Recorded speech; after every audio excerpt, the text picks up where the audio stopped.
Revelation 21. Then I saw a new heaven and a new earth, for the first heaven and the first earth had passed away, and there was no longer any sea. I saw the holy city, the new Jerusalem, coming down out of heaven from God, prepared as a bride beautifully dressed for her husband. And I heard a loud voice from the throne saying, "Look, God's dwelling place is now among the people, and he will dwell with them. They will be his people, and God himself will be with them and be their God. He will wipe every tear from their eyes. There will be no more death or mourning or crying or pain, for the old order of things has passed away." He who was seated on the throne said, "I am making everything new."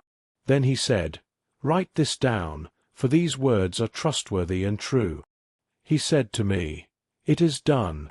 I am the Alpha and the Omega, the beginning and the end. To the thirsty I will give water without cost from the spring of the water of life. Those who are victorious will inherit all this, and I will be their God, and they will be my children.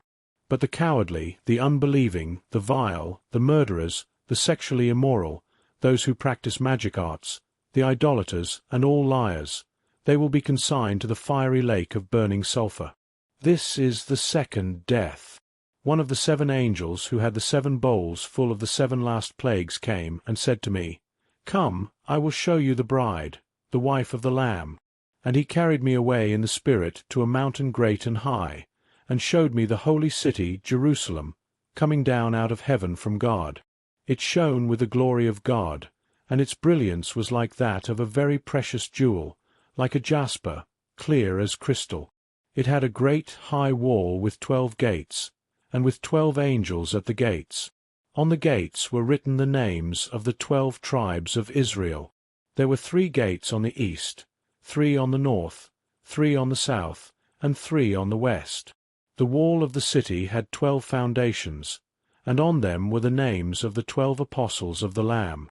The angel who talked with me had a measuring rod of gold to measure the city, its gates and its walls. The city was laid out like a square, as long as it was wide. He measured the city with the rod, and found it to be 12,000 stadia in length, and as wide and high as it is long. The angel measured the wall using human measurement, and it was 144 cubits thick. The wall was made of jasper, and the city of pure gold, as pure as glass. The foundations of the city walls were decorated with every kind of precious stone. The first was jasper, the second sapphire, the third chalcedony, the fourth emerald, the fifth sardonyx, the sixth carnelian, the 7th chrysolite, the 8th beryl, the 9th topaz, the 10th chrysoprase, the 11th jacinth, and the 12th amethyst. The 12 gates were 12 pearls, each gate made of a single pearl. The street of the city was of pure gold, as transparent as glass. I did not see a temple in the city, because the Lord God Almighty and the Lamb are its temple. The city does not need the sun or the moon to shine on it, for the glory of God gives it light, and the Lamb is its lamp. The nations will walk by its light, and the kings of the earth will bring their splendor into it. On no day will its gates ever be shut, for there will be no night there. The glory and honor of the nations will be brought into it.